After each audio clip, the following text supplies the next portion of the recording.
ಫಿಲಿಪಿ 2:21.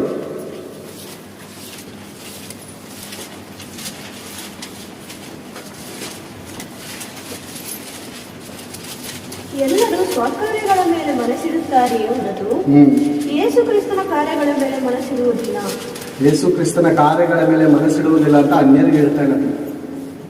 ಯೇಸು ಕ್ರಿಸ್ತನ ಕಾರ್ಯಗಳ ಮೇಲೆ ಮನಸ್ಸಿಡ್ತಾ ಇಲ್ಲ ಅಂತ ಅಂದ್ರೆ ಮನೆ ಕುಟುಂಬದಲ್ಲಿರುವಂತಹ ನಾವು ದೇವರ ಕಾರ್ಯಗಳ ಮೇಲೆ ಮನಸ್ಸಿಡುತ್ತಾ ಇಲ್ಲ. ಅದಕ್ಕೆ ಏನಾಗಿದೆ ಗೊತ್ತಾ, ಯೇಸು ಸ್ವಾಮಿ ಅದಕ್ಕೆ ಒಂದು ಮಾತು ಹೇಳಿದ್ದಾರೆ, ನೀವು ನನ್ನ ಮೇಲೆ ಮನಸ್ಸಿಡ್ತಾ ಇಲ್ವಾ, ನನ್ನ ಕಾರ್ಯದ ಮೇಲೆ ನೀವು ಮನಸ್ಸಿಡ್ತಾ ಇಲ್ವಾ, ನನಗೋಸ್ಕರ ಬದುಕೋದಕ್ಕೆ ನೀನು ಬಿಡ್ತಾ ಇಲ್ವಾ, ನಿನ್ನ ಮಗಳನ್ನ ನನಗೋಸ್ಕರ ಬದುಕೋದಕ್ಕೆ ಬಿಡ್ತಾ ಇಲ್ವಾ, ನಿನ್ನ ಮಗಳನ್ನ ನನಗೋಸ್ಕರ ಬದುಕೋದಕ್ಕೆ ಬಿಡ್ತಾ ಇಲ್ವಾ, ನಿನ್ನ ಹೆಂಡತಿನ ನೀನು ದೇವಗೋಸ್ಕರ ಬದುಕೋದಕ್ಕೆ ಬಿಡ್ತಾ ಇಲ್ವಾ. ಅದಕ್ಕೆ ಯೇಸು ಸ್ವಾಮಿ ಹೇಳೋದ ಮತ್ತೊಂದು ಮಾತನ್ನು ನೋಡಿಕೊಳ್ಳೋಕೆ ಇದೆ. ಮತ್ತಾಯನ ಬರೆದ ಸುವಾರ್ತೆ 10ನೇ ಅಧ್ಯಾಯ 34ನೇ ವಚನದಿಂದ ಓದಿಕೊಳ್ಳೋಕೆ ಇದೆ. ಮತ್ತಾಯ 10ನೇ ಅಧ್ಯಾಯ 34ರಿಂದ. ಭೂಲೋಕದ ಮೇಲೆ ಸಮಾಧಾನ ಹುಟ್ಟಿಸುವುದಕ್ಕೆ ಬಂದೆನೆಂದು ನೆನೆಸಬೇಕು. ಭೂಲೋಕದ ಮೇಲೆ ಅಂದ್ರೆ ದೇವರನ್ನು ಪ್ರೀತಿಸದೆ ಸ್ವಕಾರ್ಯದಲ್ಲಿ ಮನಸ್ಸಿಡುವಂತ ಮನೆ ಕುಟುಂಬದ ಮೇಲೆ ಸಮಾಧಾನವನ್ನು ಹುಟ್ಟಿಸುವುದಕ್ಕೆ ಬಂದನೆಂದು ನೆನೆಸಬೇಡಿರಿ. ಸಮಾಧಾನವನ್ನು ಹುಟ್ಟಿಸುವುದಕ್ಕೆ ನಾನು ಬಂದಿಲ್ಲ. ಖಡ್ಗವನ್ನು ಹಾಕುವುದಕ್ಕೆ ಬಂದೆನು. ಖಡ್ಗವನ್ನು ಹಾಕುವುದಕ್ಕೆ ಬಂದೆನು. ಹೇಗೆಂದರೆ ಮಗನಿಗೂ ತಂದೆಗೂ ಮಗಳಿಗೂ ತಾಯಿಗೂ ಸೊಸೆಗೂ ಅತ್ತೆಗೂ ಭೇದ ಹುಟ್ಟಿಸುವುದಕ್ಕೆ ಬಂದೆನು. ಹೀಗೆ ಒಬ್ಬ ಮನುಷ್ಯನಿಗೆ ಅವರ ಮನೆಯವರೇ ವೈರಿಗಳಾಗುವರು. ತಂದೆಯ ಮೇಲಾಗಲಿ ತಾಯಿಯ ಮೇಲಾಗಲಿ ನನ್ನ ಮೇಲೆ ಇಡುವುದಕ್ಕಿಂತ ಹೆಚ್ಚಾದ ಮಮತೆಯನ್ನು ಇಡುವವನು ನನಗೆ ಯೋಗ್ಯನಲ್ಲ. ನನಗೆ ಯೋಗ್ಯತೆ ನನ್ನನ್ನು ಪ್ರೀತಿಸ್ತಾ ಅಂತ ಹೇಳ್ತಾ ಇದ್ದಾರಲ್ಲ, ಯೋಗ್ಯತೆ ಇಲ್ಲ ಅಂತ ಯೇಸು ಸ್ವಾಮಿ ಹೇಳ್ತಾ ಇದ್ದಾರೆ. ಪ್ರೇಮ ನನಗಿಂತ ಹೆಚ್ಚಾಗಿ ನೀನು ಯಾರನ್ನು ಪ್ರೀತಿಸ್ತಾ ಇದೆಯಾ? ನನಗಿಂತ ಅಂದ್ರೆ ನನ್ನ ವಾಕ್ಯ. ಯೇಸು ಸ್ವಾಮಿನ ಇಮೇಜಿನ್ ಮಾಡ್ಕೊಂಡು ನೋಡ್ಬೇಡಿ.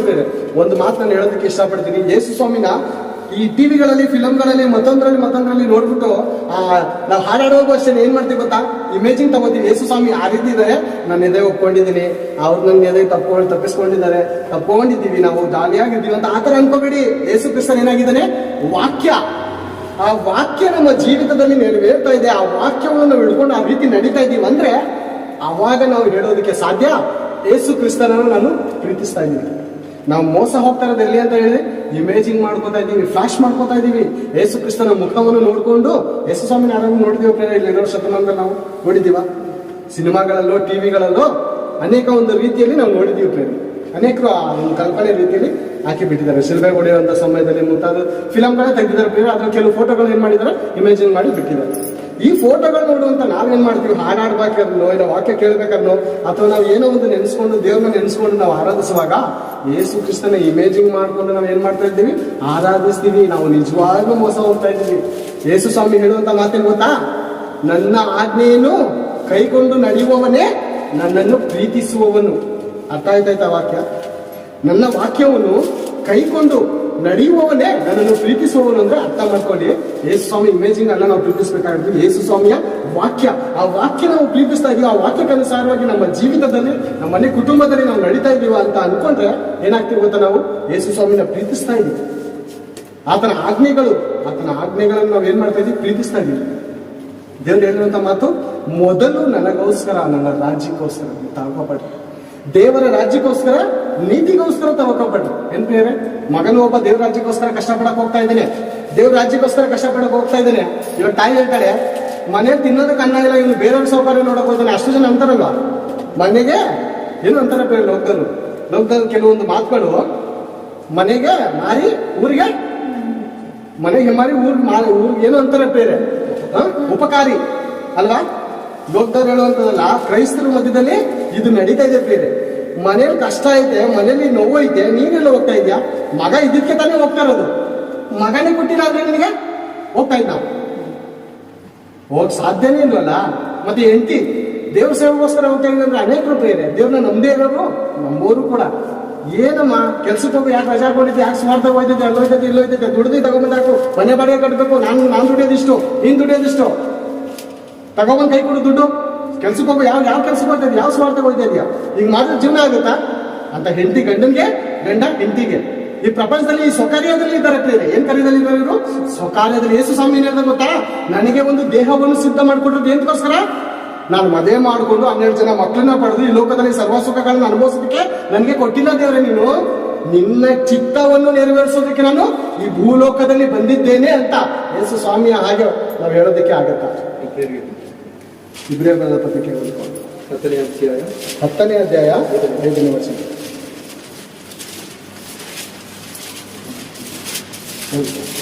ಆದುದರಿಂದ ಕ್ರಿಸ್ತನು ಭೂಲೋಕದೊಳಗೆ ಬರುವಾಗ ಅಂದವೇ, ಕೆಲವರು ಏನಂತಾರೆ, ಎಲ್ಲಾದ್ರೂ ಬರ್ತಾ ಇದೆ ಅಂದ್ರೆ ಅಂದವೇಲಿದ್ದೀನಿ, ಬರ್ತಾ ಇದ್ದೀನಿ.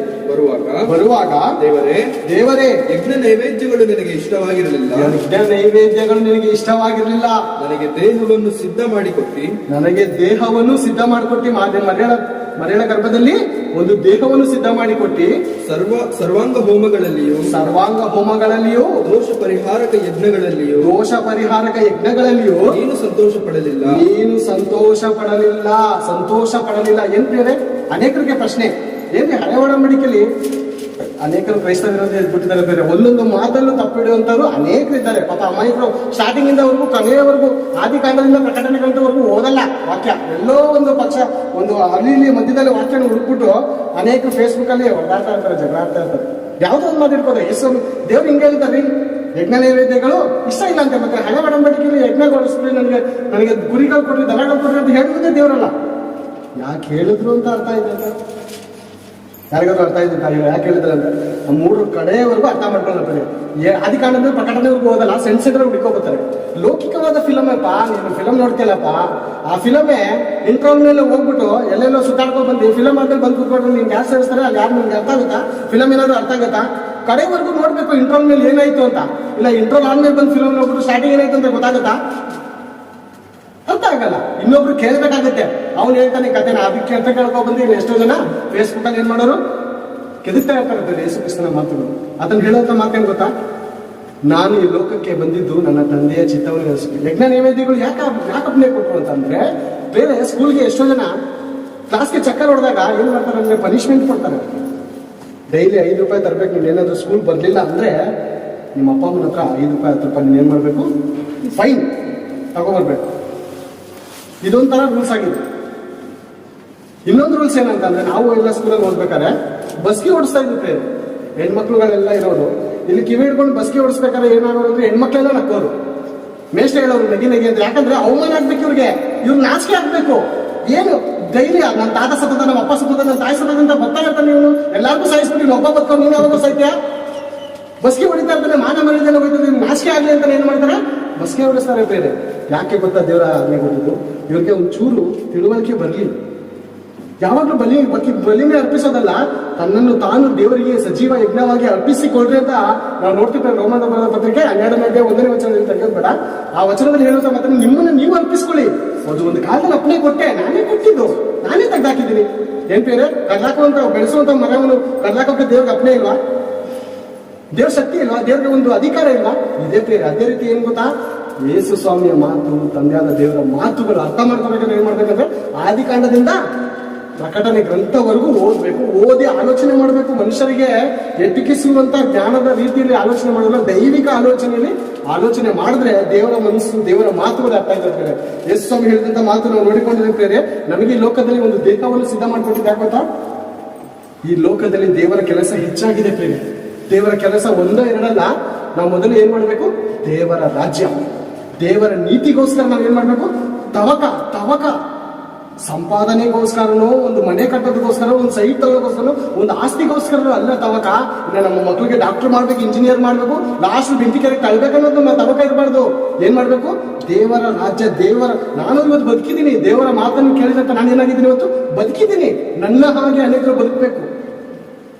ನಾನು ಈ ಲೋಕದಲ್ಲಿ ಜ್ಞಾನಿ ಅಲ್ಲ, ನಾನು ಈ ಲೋಕದಲ್ಲಿ ಐಶ್ವರ್ಯವಂತನಲ್ಲ, ನಾನು ಈ ಲೋಕದಲ್ಲಿ ಏನೋ ಒಂದು ದೊಡ್ಡ ಉನ್ನತ ಸ್ಥಾನದಲ್ಲಿ ಇರುವಂತ ಮನುಷ್ಯನಲ್ಲ, ನಾನು ಪದವಿಗಾರನಲ್ಲ. ನನ್ನನ್ನ ದೇವರು ಬದುಕಿಸುತ್ತಿರುವಾಗ ಬೇರೆಯವ್ರನ್ನ ನಾನು ಸ್ವಾರ್ಥ ಹೇಳಿ ಅನೇಕರಿಗೆ ದೇವ್ರ ಮಾರ್ಗ ನಡೆಸಿದ್ರೆ ಅವ್ನು ಬದುಕಲ್ಲ ಅಂತಾನೆ.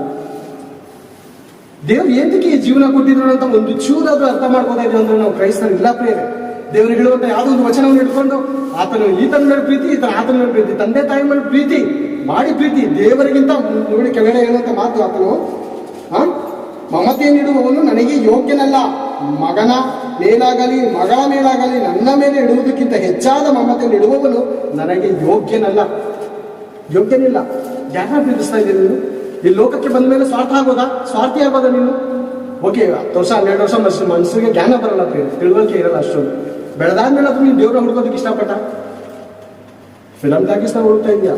ಪ್ರೀತಿ ಮಾಡೋ ಹುಡುಗಿನ ಹುಡುಕ್ತಾ ಇದೆಯಾ? ಹುಡುಗನ ಹುಡುಕ್ತಾ ಇದೆಯಾ? ಏನೇನೋ ಹುಡುಕ್ತಾ ಇದೆಯಾ? ನನ್ನನ್ನ ಹುಡುಕ್ತಾ ಇದೆಯಾ ಲೋಕದಲ್ಲಿ ಅಂತಂದ್ರೆ ದೇವ್ರನ್ನ ಹುಡುಕೋರಿಲ್ಲ. ಅದಕ್ಕೆ ದೇವ್ರ ಆಕಾಶದಿಂದ ಏನ್ ಮಾಡ್ತಾ ಇದ್ರಂತೆ? ಇನ್ಕಿ ನೋಡ್ತಾ ಇದ್ರಂತೆ, ಯಾವನಾದರೂ ನನ್ನನ್ನು ಕಂಡುಕೊಳ್ಳುವನಿದ್ದಾನು ಇಲ್ಲುವಂತ ಇವ್ರು ಬುದ್ಧಿವಂತ ಜನರ, ನನ್ನ ಹುಡುಕುವವನಿದ್ದಾನು ಇಲ್ಲುವಂತ ದೇವ್ರು ಏನ್ ಮಾಡ್ತಾ ಇದಾರೆ? ಆಕಾಶದಿಂದ ಇನ್ಕಿ ನೋಡ್ತಾ ಇದ್ರಂತೆ ದೇವ್ರು. ಈ ಲೋಕದಲ್ಲಿ ಕ್ರೈಸ್ತರಾದ್ರೆ ನಾವೇನಾಗಿದ್ದೀವಿ? ಸ್ವಕಾರ್ಯದಲ್ಲಿ ಮನಸ್ಸಿಡ್ತಾ ಇದೀವಿ. ಬೇರೆ ಹೆಂಡತಿ ಒಂದು ಸೇವೆ ಮಾಡಿದ್ರೆ ಗಂಡನು ಬಿಡಲ್ಲ, ಗಂಡನು ಸೇವೆ ಮಾಡಿದ್ರೆ ಹೆಂಡತಿ ಬಿಡಲ್ಲ, ಅಕ್ಕ ಸೇವೆ ಮಾಡಿದ್ರೆ ತಂಗಿ ಬಿಡಲ್ಲ, ತಂಗಿ ಸೇವೆ ಮಾಡಿದ್ರೆ ಅಕ್ಕ ಬಿಡಲ್ಲ. ಒಬ್ರಿಗೊಬ್ರು ಏನಾಗಿದ್ದಾರೆ? ವೈರಿಗಳು. ಯಾಕೆ ವೈರಿ ಅಂತ ಅಂದ್ರೆ, ಯೇಸು ಸ್ವಾಮಿಯ ಕಾರ್ಯ ಮೇಲೆ ನಾವು ಮನಸ್ಸಿಟ್ರೆ, ಮನಪೂರ್ವಕವಾಗಿ ಮನೆ ಕುಟುಂಬ ದೇವರಿಗೋಸ್ಕರ ಬದುಕಿದ್ರೆ, ಯಾಕೆ ಪ್ರಿಯರೇ ಮನೆ ಕುಟುಂಬದಲ್ಲಿ ನೆಮ್ಮದಿ ಸಮಾಧಾನ ಇರೋದು? ಯೇಸು ಸ್ವಾಮಿ ಹೇಳಿದಂತ ಮಾತು ಆತನು ಹಾಗೆ ಸಾಧಿಸ್ತಾರ. ಅವರು ಎಂತಕ್ಕೆ ಆ ರೀತಿ ಹೇಳಿದ್ದಾರೆ ಅಂತ ಅಂದ್ರೆ, ನಾವು ಸ್ವಕಾರ್ಯದಲ್ಲಿ ಇರುವಂತ ಕಾರಣಕ್ಕೆ ದೇವ್ರು ಏನ್ ಮಾಡ್ತಾ ಇದ್ದಾರೆ? ನಿಮ್ಮ ಮನಸ್ಸಿನಲ್ಲಿ ಸಮಾಧಾನ ಇಲ್ಲದೆ, ಶಾಂತಿ ಇಲ್ಲದೆ, ನಮ್ಮ ಮನೆ ಕುಟುಂಬದಲ್ಲಿ ನೆಮ್ಮದಿ ಇಲ್ಲದೆ, ಜಗಳ ಕಚ್ಚಾಟ ಪ್ರಿಯರೇ, ಜಗಳ ಕಚ್ಚಾಟ. ಯೇಸು ಸ್ವಾಮಿಯ ಒಂದೊಂದು ಆಜ್ಞೆಗಳು ಎಷ್ಟು ಅದ್ಭುತ ರೀತಿ ಮಾತಾಡಿ, ಇಂಥ ಪ್ರಶ್ನೆಗೆ ಇಂಥ ಉತ್ತರ ಇಲ್ಲ ಅನ್ನೋ ಮಾತೇ ಇಲ್ಲ ಬೈಬಲ್. ಹುಡುಕ್ ನೋಡಿ, ಎಲ್ಲಾದ್ರೂ ಮೂಲೆಯಲ್ಲಿ ಹುಡುಕಿ ಇದ್ದೇ ಇರುತ್ತೆ. ಪ್ರತಿಯೊಂದು ಪ್ರಶ್ನೆಗೆ ದೇವರ ವಾಕ್ಯ ಉತ್ತರವಾಗಿದೆ ಪ್ರೇರೆ. ಗಂಡ ಸೇವೆ ಮಾಡ್ತಾ ಇಲ್ಲ ಅಂತ ಹೆಂಡತಿ, ಹೆಂಡತಿ ಸೇವೆ ಮಾಡ್ತಾ ಇಲ್ಲ ಅಂತ ಗಂಡ, ಮಕ್ಕಳು ಸೇವೆ ಮಾಡ್ತಾ ಇಲ್ಲ ಅಂತ ತಾಯಿ ತಂದೆ ಸೇವೆ ಮಾಡ್ತಾ ಇಲ್ಲ ಅಂತ ಮಕ್ಕಳು ಬೇರೆ. ಇವತ್ತು ತನ್ನ ಮಕ್ಕಳನ್ನ ಕಾಪಾಡ್ಕೊಳ್ಳೋಕೋಸ್ಕರ ಎಷ್ಟೋ ಕಷ್ಟಪಡ್ತಾರೆ. ದೇವ್ರ ಮಾರ್ಗದಲ್ಲಿ ಕಾಪಾಡ್ಬೇಕಂತ ಅವ್ರ ಮನಸ್ಸಿಲ್ಲ. ನಮ್ಮ ಸ್ವಬುದ್ಧಿಯಿಂದ ನಾವು ಕಾಪಾಡ್ಕೋಬೇಕಂತ ಏನ್ ಮಾಡ್ತಾ ಇದ್ದಾರೆ? ಅನೇಕ ತಾಯಂದಿರು ಹೋರಾಡ್ತಾ ಇದ್ದಾರೆ ತನ್ನ ಮಕ್ಕಳಿಗೋಸ್ಕರ. ತಿರ್ಗಾ ಹೇಳ್ತಾರೆ, ದೇವ್ರ ಕೆಲ್ಸಕ್ಕೆ ಬಿಡಲ್ಲ, ದೇವ್ರ ಕಾರ್ಯಕ್ಕೆ ಬಿಡಲ್ಲ. ಅಯ್ಯೋ, ನನ್ನ ಮಗ ದಾರಿಲಿ ದೇವ್ರ ಮಾರ್ಗದಲ್ಲಿ ಹೋಗ್ತಾ ಇಲ್ಲ, ಮೊದಲು ಭಕ್ತಿಯಿಂದ ನಡೀತಾ ಇದೆ, ಇವಾಗ ಏನಾಗಿದ್ದಾನೆ? ಭಕ್ತಿ ಮಾರ್ಗದಲ್ಲಿಲ್ಲ. ಅವನನ್ನು ಹೇಳ್ರಿ, ಸತ್ಯದ ವಾಕ್ಯ ಸತ್ಯದ ವಚನ ಕೇಳಿದ್ರಲ್ಲ ಅದನ್ನ ದೇವ್ರ ಕೆಲಸ ಮಾಡ್ಬೇಕಂತ ಬರೋದು. ಒಂದು ವಚನ ಹೇಳಿದ ತಕ್ಷಣ 120 ಅಲ್ಲೇಲೂಯಾ ಅನ್ನುವಂತ ಸಭೆ ಬಂದ್ರೆ ಏನ್ ಅರ್ಥ ಆಗುತ್ತೆ ಅವ್ರಿಗೆ? ಈ ಫಿಲಮ್ ಅಲ್ಲಿ ಅಡ್ವರ್ಟೈಸ್ ಬರ್ತಾರ, ಒಳ್ಳೆ ಮಾತು ನಡಿಬೇಕಾರೆ ಸೆಂಟ್ರಲ್ ಅಡ್ವರ್ಟೈಸ್ ಹಾಕ್ಬಿಡ್ತಾರೆ. ಅವಾಗ ಏನಾಗುತ್ತೆ? ಎಲ್ಲ ಸ್ಟೋರಿನೇ ಮಾತಾಗುತ್ತೆ. ಅಯ್ಯೋ, ಎಂತ ಕೆಲಸ ಮಾಡ್ದಪ್ಪ ಇವನು, ಇಷ್ಟೊಂದು 120 ಅಲ್ಲೇಲೂಯಾ ಹೇಳ್ತಾರೆ. ಏನಕ್ಕೆ ಹೇಳ್ತಾ ಇದೀಯಪ್ಪ? ವಾಕ್ಯ ನೆನ್ಸ್ಕೊಳಕ? ಅದನ್ನೇ ಫಸ್ಟ್ ಧ್ಯಾನ ಮಾಡ್ಕೊಪ್ಪ. ಅಲ್ಲೇಲೂಯಾ ನಾವು ಕಟ್ ಮಾಡು, ವಾಕ್ಯದ ಪ್ರಕಾರ ಮಾತಾಡು. ಅದನ್ನ ಮಾತಾಡದೆ ಬರೀ ಗಿಳಿ ಪಂಚಾಂಗ ಹೇಳಿ ಹೇಳಿ ಹೇಳಿ ಸಭೆಯಲ್ಲಿರುವಂತ ದೇವಜನರು ಏನ್ ಮಾಡಿದ್ದಾರೆ? ದೆವ್ವದ ಜನರಾಗಿ ಮಾಡ್ಬಿಟ್ಟಿದ್ದಾರೆ. ಈ ಕಡೆ ಅವನು ದೇವ್ರಿಗೂ ನಂಬ್ತಾ ಇಲ್ಲ, ಇವಾಗ ದೆವ್ವನು ನಂಬ್ತಾ ಇಲ್ಲ. ಸೆಂಟ್ರಲ್ ಏನಾಗಿದ್ದಾನೆ? ಸೆಂಟ್ರಲ್ ಆತರ ಅಲಿತಾ ಇದ್ದಾನೆ ಪ್ರೇರೆ. ಆತರ ಅನೇಕ ಭಕ್ತರನ್ನ ನಾವು ನೋಡ್ತಾ ಇದ್ದೇವೆ ಪ್ರೇರೆ. ಎಷ್ಟೋ ವರ್ಷ ದೇವ್ರು ಮಕ್ಳು ಕೊಟ್ಟಿರಲ್ಲ ಪ್ರೇರೆ. ಮಕ್ಳು 10 ವರ್ಷ ಮಕ್ಳಿಲ್ಲದೆ ಅಲಿತಾ ಇರುವಂತ ಆ ತಂದೆ ತಾಯಿಗಳಿಗೆ, ಅಜ್ಜಿದರಿಗೆ, ಆ ತಾಯಿಂದರಿಗೆ ದೇವ್ರು ಮಗು ಕೊಟ್ಟಾದ್ಮೇಲೆ ಮಕ್ಳನ್ನ ಏನ್ ಮಾಡ್ತಾ ಇದಾರೆ ಗೊತ್ತಾ? ಲೋಕದ ಕಾರ್ಯದಲ್ಲಿ ಬೆಳೆಸ್ತಾ ಇದ್ದಾರೆ ಪ್ರೇರೆ. ಏನ್ ಪ್ರಯೋಜನ ಆಯ್ತು ಇವ್ರ ಮಗು ಕೊಟ್ಟು? ಏನಾದ್ರು ಪ್ರಯೋಜನ ಆಯ್ತಾ? ಇವ್ರು ಬೆಂಕಿ ಕೆರೆಗೆ ಆಡ್ತಾ ಇದ್ದಾರೆ, ಆ ಮಕ್ಕಳನ್ನ ತಗೊಂಡು ಆಡ್ತಾ ಇದ್ದಾರೆ. ದೇವ್ರ ವಾಕ್ಯ ಹೇಳುತ್ತೆ, ನಿನ್ನ ಮಕ್ಕಳನ್ನು ನೀನು ಅಲ್ಲ ಏನೋ ಮನೆ ಕುಟುಂಬದಲ್ಲಿ, ಎಷ್ಟೋ ಮನೆ ಕುಟುಂಬದಲ್ಲಿ ಬೇರೆ ಗಂಡ ನಂಬಿದ್ರೆ ಹೆಂಡತಿ ನಂಬಿರಲ್ಲ, ಹೆಂಡತಿ ನಂಬಿದ್ರೆ ಗಂಡ ನಂಬಿರಲ್ಲ, ಅಣ್ಣ ನಂಬಿದ್ರೆ ತಮ್ಮ ನಂಬಿರಲ್ಲ, ತಮ್ಮ ನಂಬಿದ್ರೆ ಅಣ್ಣ ನಂಬಿರಲ್ಲ. ಅನೇಕ ಒಂದು ಕೊರತೆಗಳು, ಫೈಟ್ಗಳು ಇರುತ್ತೆ ಮನೆ ಕುಟುಂಬದಲ್ಲಿ, ಅನೇಕ ಒಂದು ಸಮಸ್ಯೆ ಇರುತ್ತೆ. ಆದ್ರೆ ದೇವರ ಕುಟುಂಬ ಎನ್ನಿಸಿಕೊಂಡವರು ಪೂರ್ತಿ ನಂಬಿದವರೇ ಮಕ್ಕಳನ್ನು ಲೋಕದ ಕಾರ್ಯದಲ್ಲಿ ನಡೆಸ್ತಾರೆ. ನಮ್ಮನ್ನು ಕಾಪಾಡೋರು ಯಾರಂತ ಹೇಳ್ತಾರೆ. ಪೂರ್ತಿ ನಂಬಿದವರು ಯಾರು? ನಿಮ್ಗೆ ಯೇಸು ಕ್ರಿಸ್ತ ನಂಬಿಲ್ಲ ಅಂತ ಬೈಯೋರು ಯಾರಿಲ್ಲಪ್ಪ ನಮ್ಮ ಮನೆ ಕುಟುಂಬದಲ್ಲಿ. ಯಾರಿಲ್ಲ ಬೈಯೋರು. 10 ಜನ ದೇವ್ರನ್ನ ನಂಬಿದೀವಿ. ನೀವು ನಂಬಿದಂತ ನೀವು ನಿಮ್ಮ ಮಕ್ಕಳನ್ನು, ನಮ್ಮ ಮಕ್ಕಳನ್ನು ಏನ್ ಬೇರೆ ಸಭೆ ಅಂದ್ರೆ ನಮ್ಮ ಮಕ್ಕಳು ನಿಮ್ಮ ಮಕ್ಕಳು ಎಲ್ಲ ಒಂದಿರ್ತೀವಿ. ನಮ್ಮ ಮಕ್ಕಳು ನಿಮ್ಮ ಮಕ್ಕಳನ್ನು ಇವಾಗ ಏನ್ ಮಾಡ್ಬೇಕು? ದೇವ್ರ ಮಾರ್ಗದಲ್ಲಿ ನಡೆಸ್ಬೇಕು. ಅವ್ರಿಗೆ ಇಲ್ಲ ಸಲ್ಲದ ವೇಸ್ಟ್ ಆದಂತ ಕಾರ್ಯಕ್ರಮಗಳನ್ನು ಟಿವಿಗಳಲ್ಲಿ ತೋರಿಸಿದ್ರೆ, ಮೊಬೈಲ್ಗಳಲ್ಲಿ ಅವ್ರ ಜೀವನ ಏನಾಗ್ಬೇಕು? ಆಮೇಲೆ ಅಳೋದಕ್ಕಿಂತ ಪ್ರಯೋಜನ ಇಲ್ಲ. ಸತ್ತ ಮೇಲೆ ಮನುಷ್ಯ ಅಳಿದ್ರೆ ಪ್ರಯೋಜನ ಇಲ್ಲ. ಬದುಕಿರುವಾಗಲೇ ಅಳಿರಿ ಅಂತ ಯೇಸು ಸ್ವಾಮಿ ಏನಂತ ಮಾತಿನ ಗೊತ್ತಾ? ಅಯ್ಯೋ, ನನಗೋಸ್ಕರ ಯಾಕೆ ಕ್ರಮ ಹೇಳ್ತಾ ಇದ್ದೀರಾ ನೀವು? ನನಗೋಸ್ಕರ ಯಾಕೆ? ನಾನು ಬರ್ಬೇಕಾಗಿತ್ತು, ಸಾಯ್ಬೇಕಾಗಿತ್ತು, ಹುಟ್ಟಬೇಕಾಗಿತ್ತು. ನಾನು ಇದಕ್ಕೋಸ್ಕರ ಬಂದು ನನಗೋಸ್ಕರ ಯಾಕೆ ಅಂತ ಇದ್ದೀರಾ ನೀವು? ನಿಮಗೋಸ್ಕರ ಅಳಿರಿ, ನಿಮ್ಮ ಮಕ್ಕಳಿಗೋಸ್ಕರ ಅಳಿರಿ. ಅವರ ಮಾತನ್ನು, ನಿಮ್ಮ ಮಾತನ್ನು ಕೇಳ್ತಾ ನೀವು ಅಳ್ತಿರಲ್ಲ, ಅವಾಗ ನೀವು ಅರ್ಥ ಮಾಡ್ಕೊಳ್ಳಿ, ನೀವು ದೇವರ ಮಾತನ್ನು ಕೇಳದ ಕಾರಣಕ್ಕೆ ನಿಮ್ಗೆ ಈ ನೋವು ಬರ್ತಾ ಇದೆ. ನಾವು ದೇವರ ಮಾತನ್ನು ಕೇಳ್ತಾ ಇರೋದಕ್ಕೆ ನಮ್ಗೆ ಈ ನೋವು. ನಮ್ಮ ಮಕ್ಕಳು ನಮ್ಮ ಮಾತನ್ನು ಕೇಳ್ತಾ ಇರೋದಕ್ಕೆ ನಮ್ಗೆ ದೇವರು ಅದೇ ರೀತಿ ದುಃಖ ಪಡ್ತಾ ಇದ್ದಾರೆ. ಅಯ್ಯೋ, ನನ್ನ ಮಗ ವಾಕ್ಯ ಪ್ರಕಾರ ನಡೀತಾ ಇಲ್ಲ ಅಂತ ದೇವರು ಅದೇ ರೀತಿ ನಂಬ್ಕೋತಾ ಇದ್ದಾರೆ. ಒಂಚೂರು ಬದಲಾವಣೆ ಇಲ್ಲ. ನಮ್ಮ ಮಕ್ಕಳು ನಮ್ಮ ಮುಂದೆ ನೋವು ಪಡಿಸುವಂತಹ ವಿಷಯಗಳು ಘಟನೆಗಳು ನಾವು ಅನುಭವಿಸುವಾಗ ಆ ನೋವು ನೀವು ಕರೆಕ್ಟಾಗಿ ಅರ್ಥ ಮಾಡ್ಕೊಳ್ಳಿ. ಇದೇ ಥರ ನನ್ನ ತಂದೆ ನನ್ನ ಮಾತಕ್ಕೆ ವಿರುದ್ಧವಾಗಿ ನಡೆಯುವಾಗ ನನ್ನ ನೋಡಿ ನನ್ನ ತಂದೆ ನೋಡ್ಕೋತಾವ್ರೆ ಅಂತ ನೀವು ಯಾವಾಗ ಅರ್ಥಕೋತಿರೋ ನಿಜವಾಗ್ಲೂ ಪ್ರಿಯರೇ ದೇವರ ಮನಸ್ಸನ್ನು ನಿಮ್ಗೆ ಅರ್ಥ ಆಗುತ್ತೆ. ಪ್ರಪಂಚ ಭಯಂಕರವಾದ ರೀತಿಯಲ್ಲಿ ಹೋಗ್ತಾ ಇದೆ ಪ್ರಿಯರೇ. ಕ್ರೈಸ್ತರಾದಂತ ನಾವಾದ್ರೂ ಏನ್ ಮಾಡ್ಬೇಕು ಹೇಳಿ? ದೇವರಿಗೋಸ್ಕರ ತವಕ ಪಡಬೇಕು. ಯಾರು ಹೋಗೋರನ್ನ ಸೇವೆಗೆ, ಯಾರು ಸೇವೆ ಮಾಡುವವರು ಬೆಳೆಗಳು